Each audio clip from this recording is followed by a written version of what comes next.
The FIR is alleging that the two women were lured to Lahore after initially meeting members of the group in Singapore. Once in Pakistan, they were allegedly abducted, physically assaulted and subjected to repeated threats.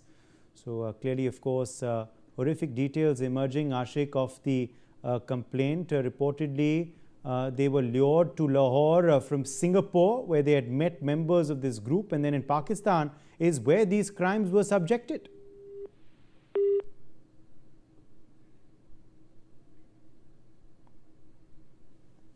Ashik, can you hear me? We seem to have lost our reporter there, but these, of course, the big breaking details coming in. The FIR has alleged that the two women were lured to Lahore after meeting members of the group in Singapore. Siddharth Rege is joining us for more on this story. Siddharth, they had first met some members of the group in Singapore. Is that how they were lured to Lahore? Yes, there are very shocking details coming up in this case. We are also accessing the FIR that has been filed by both the women in this case against Raza, who is a close relative of Pak Deputy Minister, Prime Minister Ishaq in this case. Now, here is what the FIR says, and this is a statement that has been put out by the police officials in this case as well. The statement says, we met Mohammad Raza Dar in Lahore and in Singapore in October 2025, when both me, Stephanie, Arnana, Mao Arun and Astrid Robinson Braco were invited by Raza to come to Pakistan, and he arranged our visas on the 29th.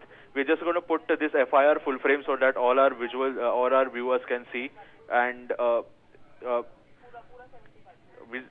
just going to remove the put it full frame on the screen so that our viewers are capable of reading it as well. So this is what the FIR in this case says. It says that he arranged our visas on the 29th October 2025. We were obviously this has been translated to English. He says that we were kidnapped by Raza, his boss and three guys. So there is a reference being made in this particular FIR to the boss of Raza Dar.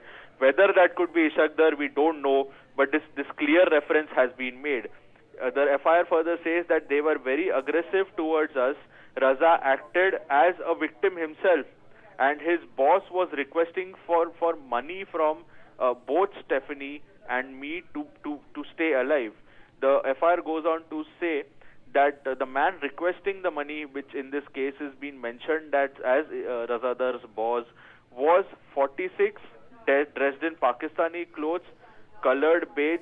Another one was 36, dressed in a black Pakistani clothing, and a young guy and was wearing blue as well. Then further, these women detail the incident in which they say that both of us were raped by the man in black, who in this case is Raza Dar, 3 times through vaginal penetration. And the man in black also was involved in this particular incident. The incident further says that a man in beige undressed her completely using a knife to remove the victim's pants, and also used a gun and pointed it towards the woman. So very graphic details being mentioned in this particular FIR that has been filed by both the women against Raza Dar, who is Ishaq Dar's grandson in this particular case. They clearly, as you mentioned, that they met in Singapore is what the FIR says. He lured them to Lahore. He then was him along with his boss and 3 guys, raped. Yes. Both of them in this particular case. Major Muhammad Ali Shah, defense expert, also joins us now. Major Shah, how do you react to the FIR and the contents of it, and also this sensational news coming in from Pakistan? Uday, I am not surprised at all, actually. I don't expect much from Pakistan and its national. Pakistan Deputy Prime Minister and the Foreign Minister Ishaq Dar's grandson, Raza Dar, he has been named in this FIR, right? And they are 2 foreign nationals. And basically, they have been, the FIR was registered by Lahore police over serious allegations, included kidnapping, assault, extortion, blackmail. I mean, this is absolutely ridiculous. And see, I don't expect much from them. but at least they can be civil, they can be officer-like, they can be like good human beings. But no, Raza Dar, the grandson of Ishaq Dar, now he has been booked in a connection with these offences. The complainants, they have been identified as nationals of Netherlands and Venezuela, respectively. They claim they were targeted after traveling to Pakistan.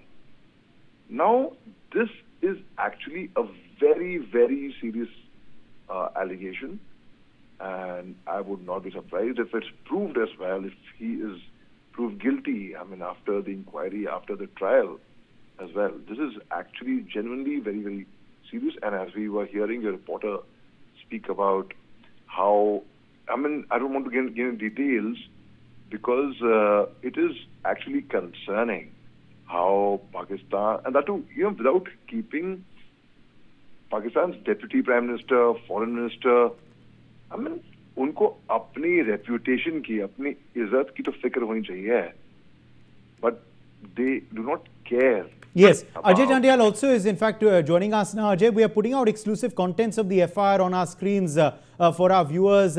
It is, very, very damning on the political establishment of Pakistan to have the Deputy Prime Minister's grandson booked in such a serious case. I mean, this is not a petty crime. This is rape and kidnapping of foreign nationals.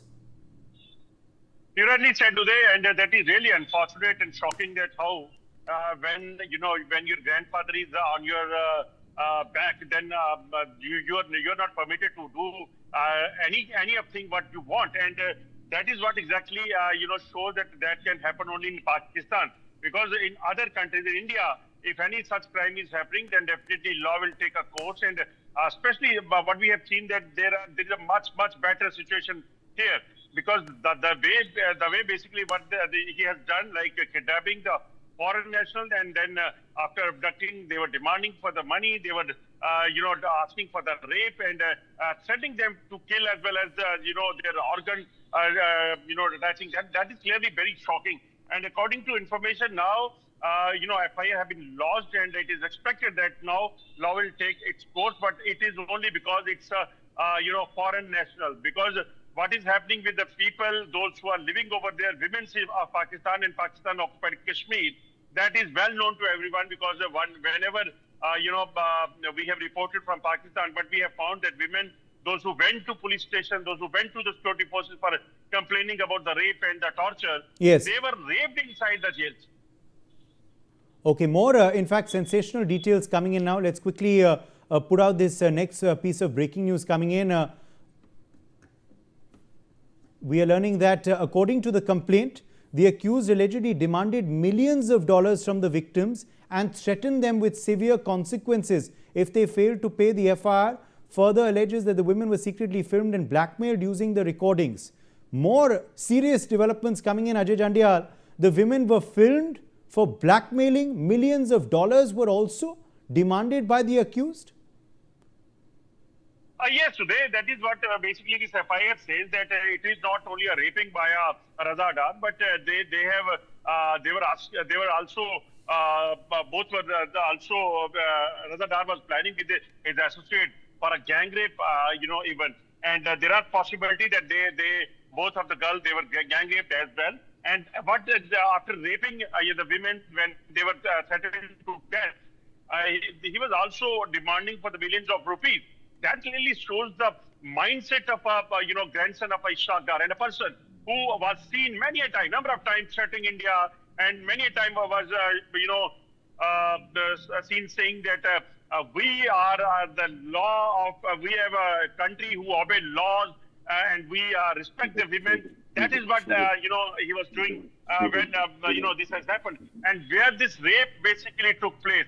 It took place in a yes, near a defense area. That clearly indicates that even if there are possibilities that he must be supported by some of the defense personnel, those who are ruling Pakistan. Okay, let me in fact also now quickly bring in Group Captain UK Devnath, defense expert, into the conversation as well. Group Captain Devnath, shocking news coming in regarding the Deputy Prime Minister of Pakistan's grandson and what he is now accused of. by these two foreign nationals. Pakistan's image, it seems, is completely in smithereens. This is what foreign nationals have to face when they visit Pakistan by a top member of the establishment's relative. Definitely very unfortunate incident. It will bring a lot of bad name to Pakistan and to Asian countries as well. I only hope that normal law and judiciary procedures take precedence over the feudal system which is still prevailing in Pakistan. After decades of independence, Pakistan still is following a system where families, dynasties, and they rule over the ordinary citizen. The police is totally under the control of local politicians. Feudalism prevails everywhere. Rule of law is only a lip service. In this instance, since foreign women were involved, probably some kind of a pressure came. The FIR which has been lodged must lead to its, must end in a natural process into custody and maybe jail term for the people who are accused. One thing which has to be remembered is that in Pakistan, traditionally, powerful families have wielded a lot of influence over police, over judiciary, and over administrative authorities. Executive there has a habit of following diktats or orders from these very staunch dynastic families. Now, politics in Pakistan is also influenced by their army. Army generals, most of their children, they study abroad. Army generals, they are also seconded to other government departments. They go on deputation to police. They go on deputation to paramilitary forces. Okay. So army officers wield a lot of power in Pakistan. So net result is that a common citizen suffers. In this case, they happen to be foreign citizen. Yes. Absolutely. Let me also, in fact, bring in at this point Sumit Peer, who is joining us now live, international affairs expert as well. Sumit, what is happening in Pakistan? You have foreign nationals visiting, and what happens with them? They are allegedly raped, they were allegedly lured and kidnapped, then they were accused of money, threatened, and this by the grandson of the foreign minister of Pakistan. I think, Uday, thank you for having me on the show. Well, I am not surprised at all because they are all third-rate jihadis. They are Islamists. They are good for nothing. There are two kinds of Maulanas in Pakistan, one who have beer and who do not have beer. And this Ishaq Dar is one of them. You know, that talks of the rut what is there. You know, women being raped, foreigners being raped. And this Ishaq Dar was talking 17 hours back, Pakistan is the security or the custodian of the security of the South Asia. That is what America tells us. And his grandson is raping the foreigners, the women especially, who come kidnapping them, raping them, molesting them, and demanding money. And maybe they have looped them. They have those videos which have been shot and possibly blackmailing them. This is the reality of Pakistan's deputy foreign minister. This is why these people are animals. They are not good for, they are not fit to be on planet Earth. And this is how they lead by example. This is the deputy foreign minister and this is the foreign minister and the deputy prime minister of Pakistan, the chief negotiator for Mr. Donald Trump and the Americans, who is going to save them from the wrath of Iran and who is going to do a able negotiation when your grandson is a rapist and there's a FIR filed, sir. It's not mere allegations, Udayji. There's a FIR which has been filed. I mean, imagine the pressure would could have been there before the FIR could have filed. How much dilly-dally they must have done not to file it.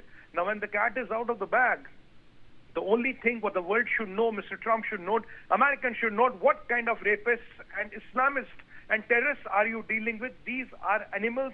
These are a curse on humanity. That is what it is. And this is happening when you're the grandson of the deputy prime minister of Pakistan. And I'm very sure, Uday, if you go and investigate all their, all the top notches and their leaders and the grandsons and all, it can be much horrible situation. We are only scratching the surface. We are not even at the tip of the iceberg. This is atrocious, this is deplorable, and it should be condemned. And what Ishaq Dar should do, at least he should resign immediately and hang his head in shame. It is mind-boggling. We can't even fathom this thought. What the hell?